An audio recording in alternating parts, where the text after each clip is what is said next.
Okay, my name is Angie and I'm a family nurse practitioner student. I'm going to be completing the remainder of your physical exam, starting with respiratory.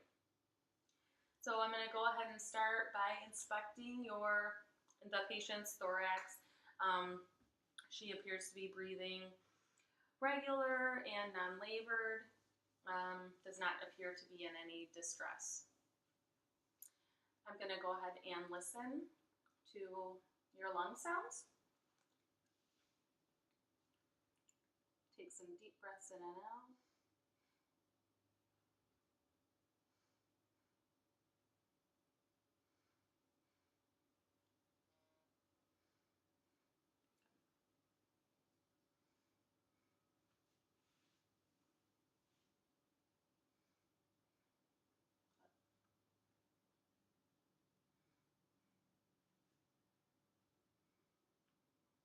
Good. And then listen to your back. Deep breaths in and out. Good.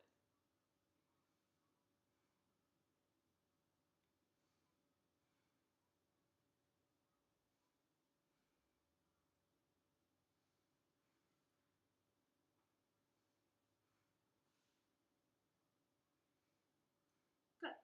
Okay. And there I'm just listening to make sure that her lung sounds are clear in all fields. There's no rhonchi or wheezing. Her lung sounds are not diminished. They are resonant in all fields. I'm going to move on to a cardiac assessment, starting by looking at the chest wall. There's no ventricular heaves or thrills.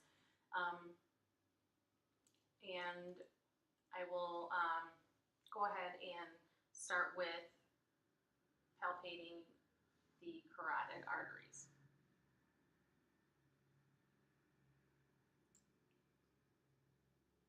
I'm going to do this one at a time on each side, making sure that her pulses are regular.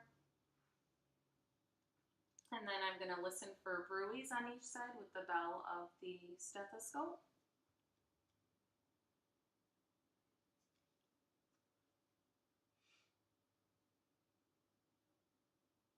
Good. And there's no bruits heard, which might indicate some type of maybe aortic stenosis.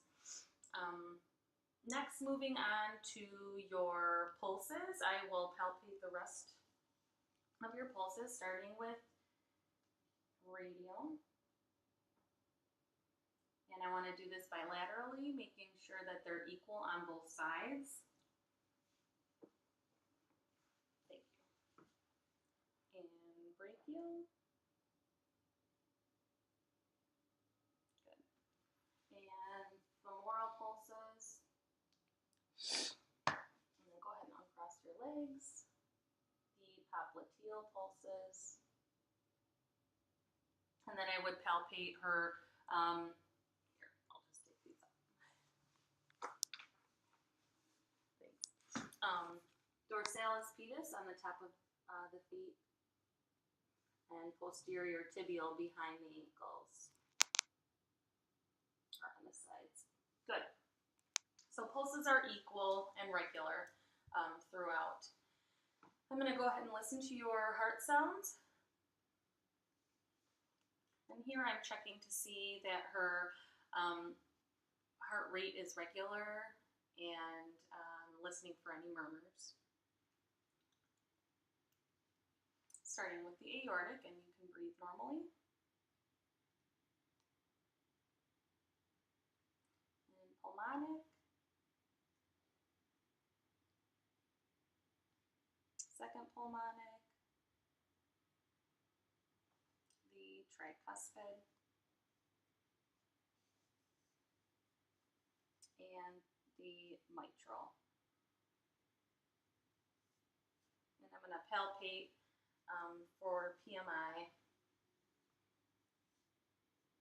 at the fifth intercostal space in the mid-clavicular line, feeling for any ventricular thrills or heaves there, which there are none. Okay, good. I'm going to move on to GI assessment. I'll have you lay down.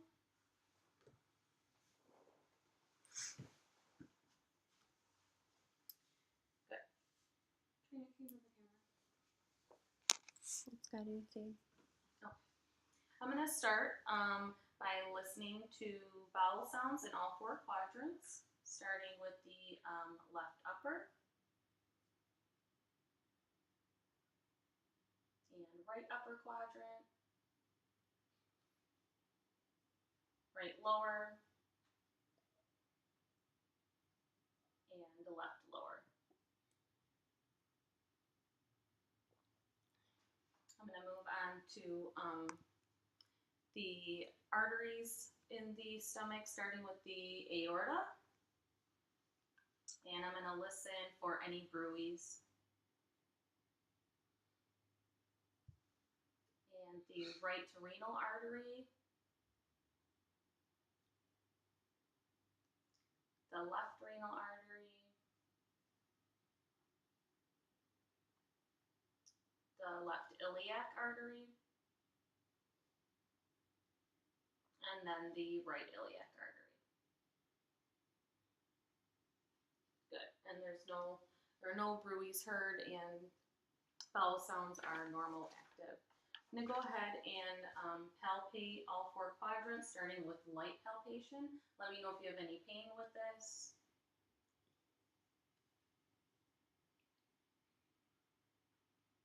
Good. Moving on to deeper or moderate palpation.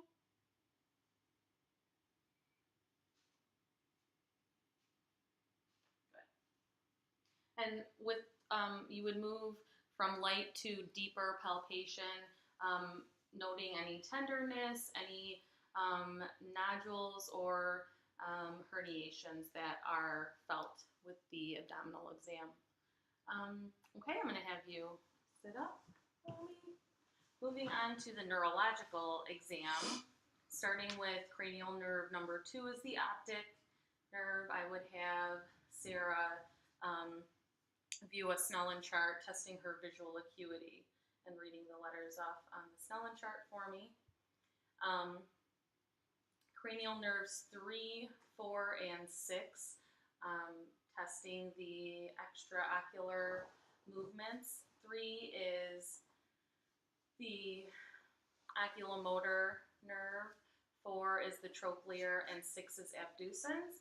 I'm just going to test for the 6 cardinal gazes of movement with that.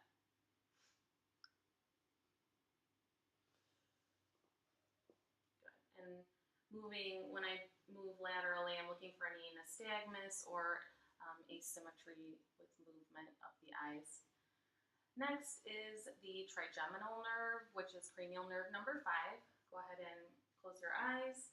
And I'm just testing sensation. Let me know if you can feel my touch. Mm-hmm. Yeah.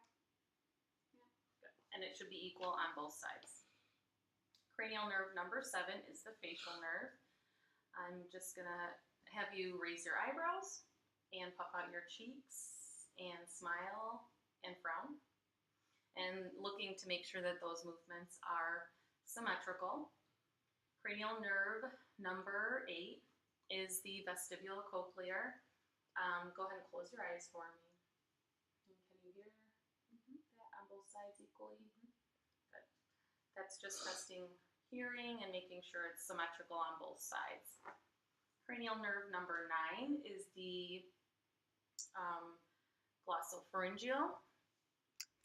Go ahead and open your mouth for me. Say ah. Ah. Good. And with that, I'm checking to make sure that the uvula is rising midline and there's no deficits to the right or left. Cranial nerve number 10 is the vagus, testing her swallow ability or gag reflex. Go ahead and swallow. Any difficulties with that? No. Good. Cranial nerve number 11 is the spinal accessory. Go ahead and shrug your shoulders.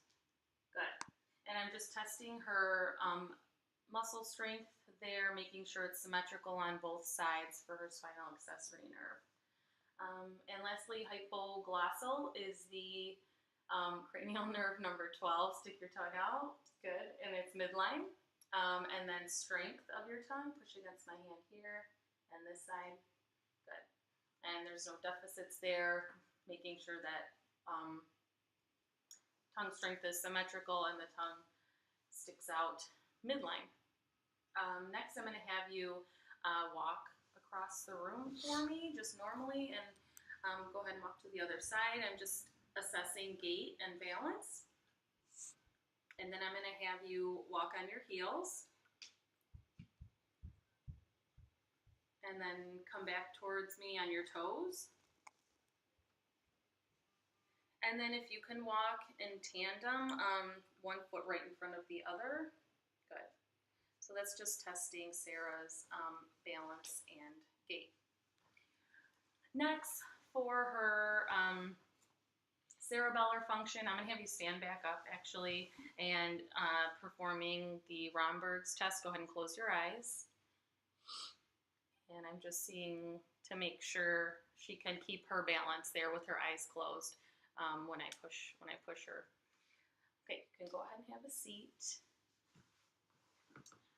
Moving on to coordination, I'm going to have you, as quick as you can, alternate your hands like this. Good. And then bring your arms out to the side, and you can, up like this, and then close your eyes. Bring your finger to your nose, each with each hand. Good. Just assessing Sarah's coordination. Okay, next, moving on to sensation discrimination or exteroception. I'm going to have you close your eyes again and let me know if you feel what you're feeling is sharp or soft. Soft? Hard? Soft? Hard? Soft? Hard? Hard? Hard? Good. Okay. Oh, and then lastly, moving through all of the deep tendon reflexes. So I'm going to start with the brachioradialis reflex.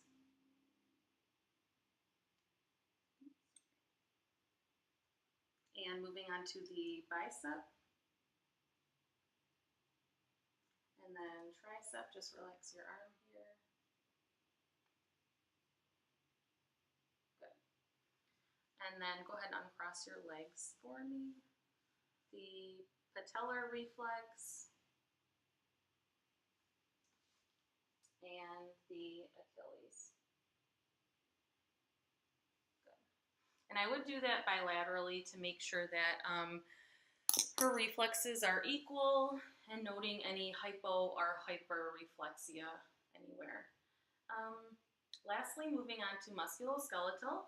Go ahead and bring your arms out to the side. Don't let me push them down. And bring them straight out in front and like flex your arms up and don't let me pull down. Good. And then push against my hands. Good. Go ahead and uncross your legs. Bring your leg up against my hand. Good. Don't let me push it down. Sorry. And then this side. Push out. And out here. And push up. Good. Push up. And then push down on my hands and then pull up toes to your nose. Very good. Okay. And with musculoskeletal, I'm looking to make sure that her muscles are symmetrical, there's no atrophy on one side, and then strength is equal when testing strength in all extremities. And that's it for the complete physical exam. Good job.